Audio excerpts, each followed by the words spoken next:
Good morning. Good to have you with us this morning. Things are going busy in the office. Things are happening. Got a lot of work to do, so it's good to be able to get up and do work. I don't know about you. Have you ever gotten into trouble doing exactly what God told you to do? Now that question is immediately going to raise an eyebrow or two and maybe cause a shiver to run up in someone's spine. You know, at least you have thought about it. You have engaged a project or a relationship or a new job or you name it, and suddenly in the midst of doing what you honestly and sincerely believe was the will of God, a storm hits.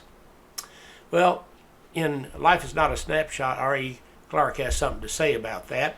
It's called Get in the Boat. Take comfort. You're not alone.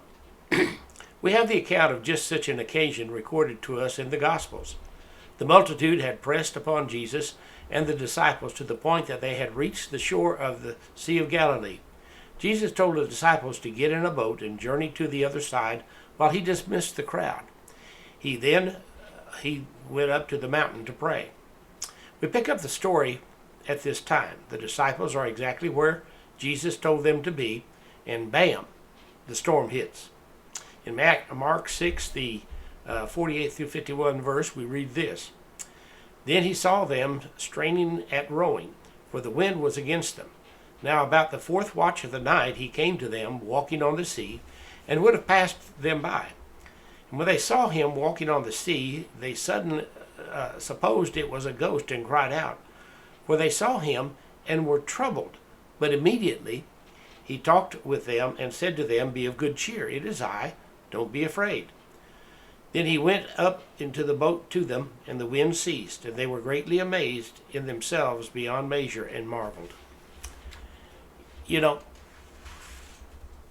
my opening question doesn't seem respectful at all, does it?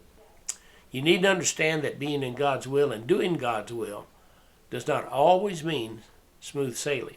To the contrary, God may be directing us right into the middle of a hurricane. Here are a few jewels of joy for you, just in case you are straining at the wind today. First, notice that he saw them. Never think that you're out of God's sight. Second, he came in the fourth watch. He didn't come in the first, second, or third. He came in the fourth watch. He came on time, not a bit early, but not a bit late.